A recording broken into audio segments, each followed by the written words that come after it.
이어서 9주차 세미나 두 번째 영상입니다.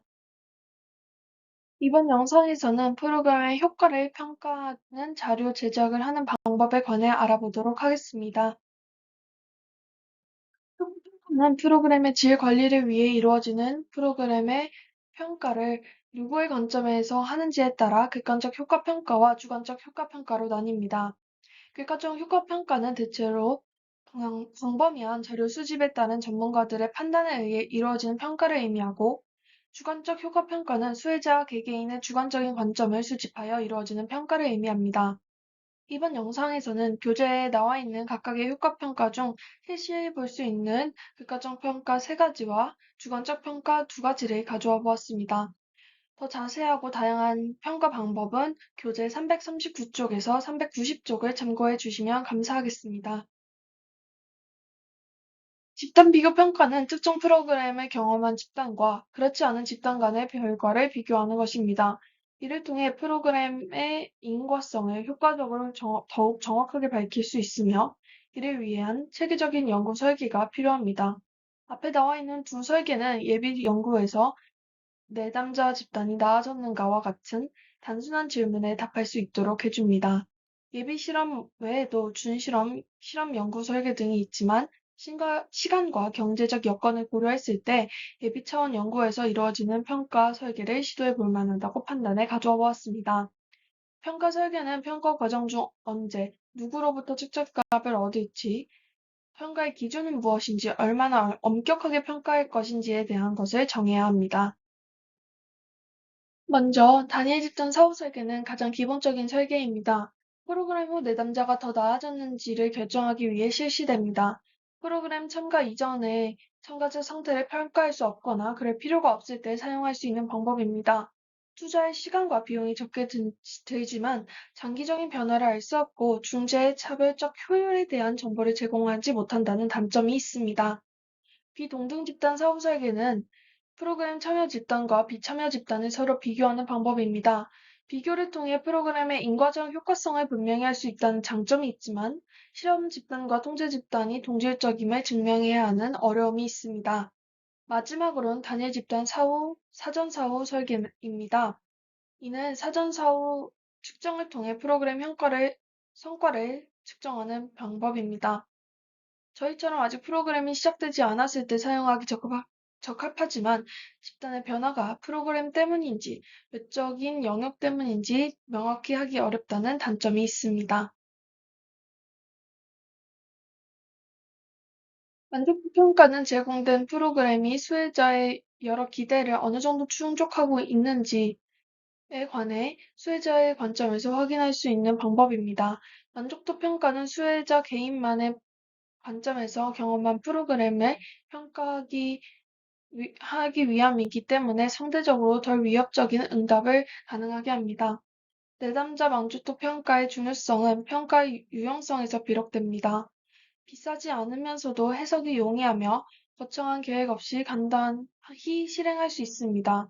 또한 은연중에 내담자의 경험과 관찰이 서비스 제공자에게도 중요하다는 사실을 알려주는 데 일조합니다. 다만 편의성과 효율성과는 별개로 만족도 평가는 결과가 대부분 긍정적이라는 단점이 있습니다. 이것은 프로그램의 실제적 효과가 긍정적인가라는 대답에 오류를 가져올 수 있습니다. 따라서 만족도 조사를 할 때에는 이런 점을 고려해 만족도 평가 문항을 구체적이고 세세하게 작성함과 동시에 참여자에게 진실성 있는 답변을 요청해야 합니다. 평가 방법에 관해 좀 더 이야기하자면, 프로그램 평가 항목은 구체적이어야 합니다. 포괄적인 평가는 전반적인 인상에 기초하기 쉽기 때문입니다. 서비스 유용성, 접근성, 직원의 능력, 서비스 공급의 지속성 등등 항목을 다양화하는 방법을 추천합니다. 또한 평가 방법을 다양화하는 것도 중요합니다.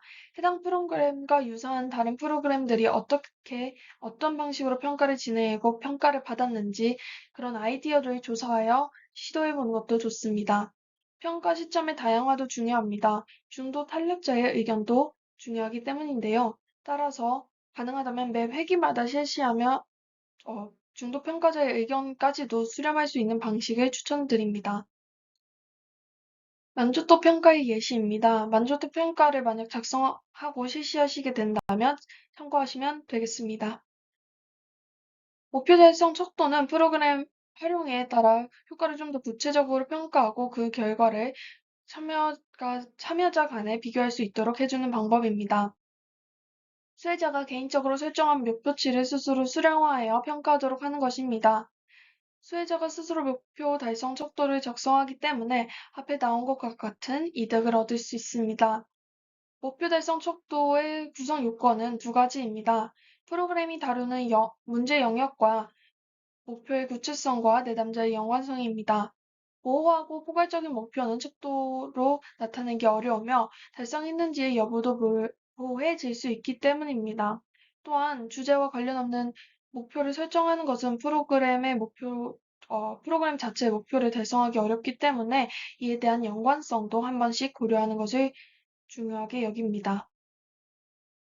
내담자가 목표를 설정할 때 이 기준에 맞게 설정했는지 확인하는 과정이 필요합니다. 스마트 원칙을 변형으로 하는 것입니다. 다음과 같은 기준에 부합을 해야 하는데요. 구체적이어야 하며 측정 가능해야 하고 성취 가능해야 하며 결과 지향적이고 시간 제한적이어야 된다는 것입니다. 이제 목표 범위 또한 설정이 되어야 하는데 보통 -2에서 2점까지 리커트 척도 형식으로 작성하는 것이 일반적입니다. 하지만 1점에서 5점까지의 척도를 사용하는 것도 가능합니다.